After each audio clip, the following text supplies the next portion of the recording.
I'd like to talk about the absolute best remedy to lower your cholesterol. Not that cholesterol is bad, but let's say, for example, you're doing the ketogenic diet and your cholesterol goes up and you're a bit concerned. Well, there's a couple things you need to know. Number one, your body makes cholesterol. In fact, 75% of all the cholesterol in your body is made by your body. Only 25% comes from the diet. So our body needs cholesterol. Also, when you burn fat, part of that fat is cholesterol. So when you lose weight, the cholesterol has to come out. So you may notice an increase in your cholesterol for a period of time. Now, if you're on a low-carb diet, you don't need to be concerned. Some people that are concerned should do something called the Advanced Lipid Profile Test. That will do a deep dive into the type of LDL particle size that you have. And there's different types of LDL. I'm going to put a link down below if you're not familiar with that, but that's a whole different topic. But just so you know, cholesterol in itself is not a good indicator of whether you have heart disease or not.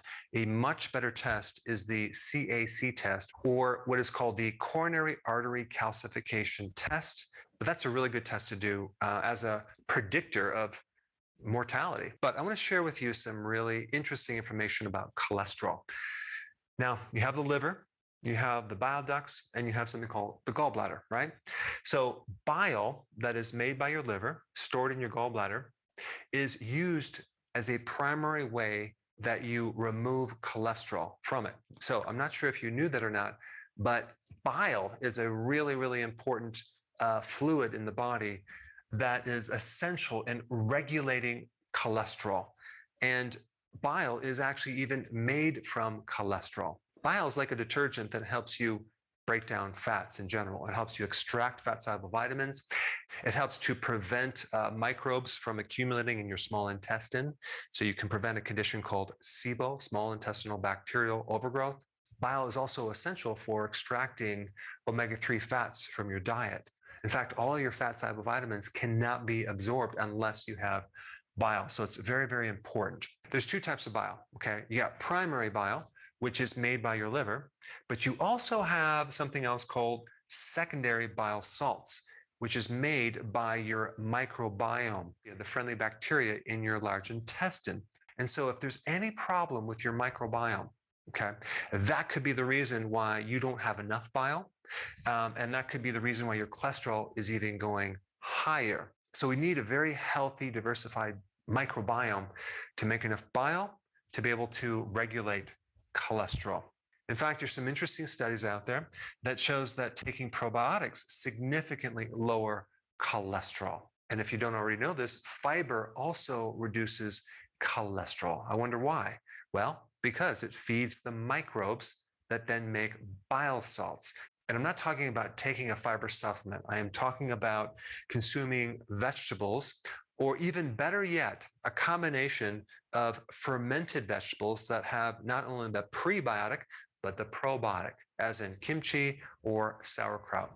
Now, another common remedy that's been totally proven to lower LDL and increase HDL is niacin. Okay, that's B3.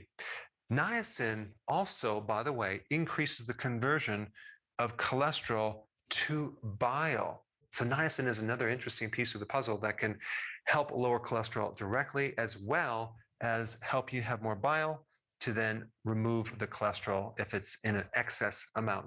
Now, another interesting note is that when people have their gallbladders removed, the VLDL increases, okay? This is very low density lipoproteins.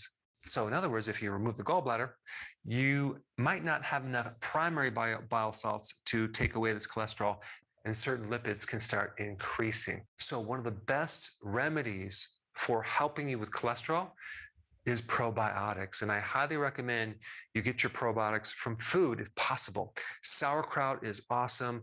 Kimchi is amazing, but you can also do a probiotic supplement as well. Now, let's say, for example, you have a genetic problem with cholesterol, or you have a lipid profile that you're a little concerned about, and you really want to lower this cholesterol. You can also add TUDCA, which is a certain type of bile salt that you can buy that will help you lower your cholesterol, as well as niacin.